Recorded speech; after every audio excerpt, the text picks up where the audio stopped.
Indian cricket കണ്ട എക്കാലത്തെയും മികച്ച ഓപ്പണർമാരിലൊരാളാണ് രോഹിത് ശർമ്മ. വീരേന്ദർ സെവാഗ് കളം വിട്ടപ്പോൾ ആ സ്ഥാനത്തേക്കെത്തിയ രോഹിത് ഇന്ന് ഒട്ടുമിക്ക സിക്സർ റെക്കോർഡും തന്റെ പേരിലാക്കി കഴിഞ്ഞു.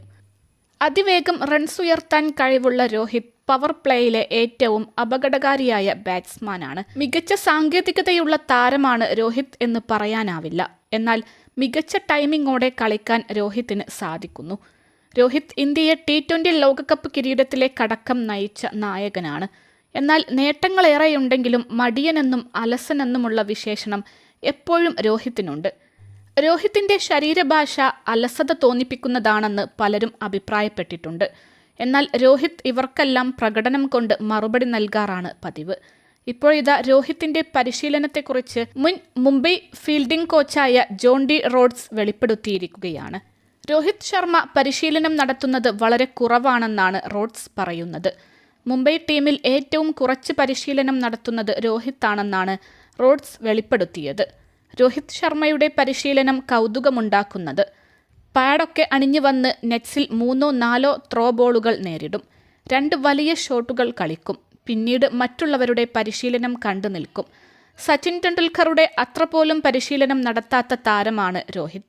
എന്നാൽ അദ്ദേഹത്തിന്റെ സാങ്കേതിക മികവ് അത്ഭുതപ്പെടുത്തുന്നതാണ്, ജോൺ ഡി റോഡ്സ് പറഞ്ഞു. രോഹിത് മികച്ച സാങ്കേതികതയുള്ള താരമല്ലെന്നതാണ് വസ്തുത. ക്ലാസിക് ഷോട്ടുകളിലൂടെ റൺസ് ഉയർത്തുന്ന ശീലം രോഹിത്തിനില്ല. തന്റേതായ ശൈലിയിലുള്ള ഷോട്ടുകളിലൂടെയാണ് രോഹിത് കത്തിക്കയറുന്നത്. പുൾ ഷോട്ടാണ് രോഹിത്തിന്റെ വജ്രായുധം. ഷോർട്ട് ബോളുകളെ രോഹിത്തിനെ പോലെ അനായാസം നേരിടുന്ന മറ്റൊരു താരവുമില്ലെന്ന് പറയാം. തുടർച്ചയായി ഫോം ഔട്ടാണെങ്കിൽ മാത്രമാണ് രോഹിത് ശർമ്മ കഠിനമായി പരിശീലനം നടത്താറ്. അല്ലാത്ത സമയത്ത് രോഹിത് പരിശീലനം നടത്തുന്നത് വളരെ കുറവാണ്. വിരാട് കോഹ്ലിയെപ്പോലെ നെറ്റ്സിൽ ഏറെ നേരം ചിലവിടുന്ന താരമല്ല രോഹിത്.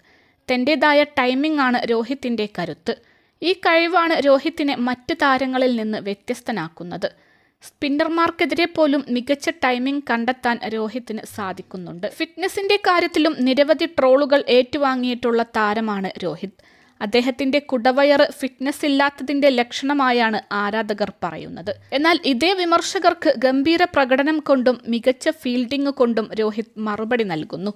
രോഹിത്തിന്റെ ഫിറ്റ്നസ് മോശമാണെന്ന് കളത്തിൽ ഒരിക്കലും തോന്നിക്കാത്ത തരത്തിൽ പ്രകടനം നടത്താൻ രോഹിത്തിന് സാധിക്കാറുണ്ട്. രോഹിത് ശർമ്മ മുംബൈ ഇന്ത്യൻസിനെ 5 തവണ ചാമ്പ്യന്മാരാക്കിയ ക്യാപ്റ്റനാണ്. എന്നാൽ അവസാന സീസണിൽ രോഹിത്തിനെ മുംബൈ നായകസ്ഥാനത്ത് നിന്ന് മാറ്റിയിരുന്നു. അതുകൊണ്ട് തന്നെ രോഹിത് മുംബൈ ടീം മാനേജ്മെന്റുമായി ഇപ്പോൾ നല്ല ബന്ധത്തിലല്ല. രോഹിത് വരുന്ന സീസണിന് മുൻപ് മുംബൈ ഇന്ത്യൻസ് വിട്ടേക്കുമെന്നാണ് പുറത്തുവരുന്ന വിവരം. ഹർദിക് പാണ്ഡ്യയ്ക്ക് കീഴിൽ കളിക്കാൻ രോഹിത്തിന് താൽപ്പര്യമില്ലെന്നുറപ്പാണ്. മുംബൈ വിട്ട് Delhi Capitals, Lucknow super giants എന്നീ ടീമുകളിലൊന്നിലേക്ക് രോഹിത് പോയേക്കുമെന്നാണ് വിവരം. എന്തായാലും രോഹിത് ഇനി മുംബൈയിൽ തുടരാൻ സാധ്യത വളരെ കുറവാണ്. അന്താരാഷ്ട്ര T20 നിന്ന് വിരമിച്ച രോഹിത്തിന്റെ അവസാന കുറച്ച് വർഷങ്ങളിലെ IPL പ്രകടനങ്ങളെല്ലാം നിരാശപ്പെടുത്തുന്നതായിരുന്നു.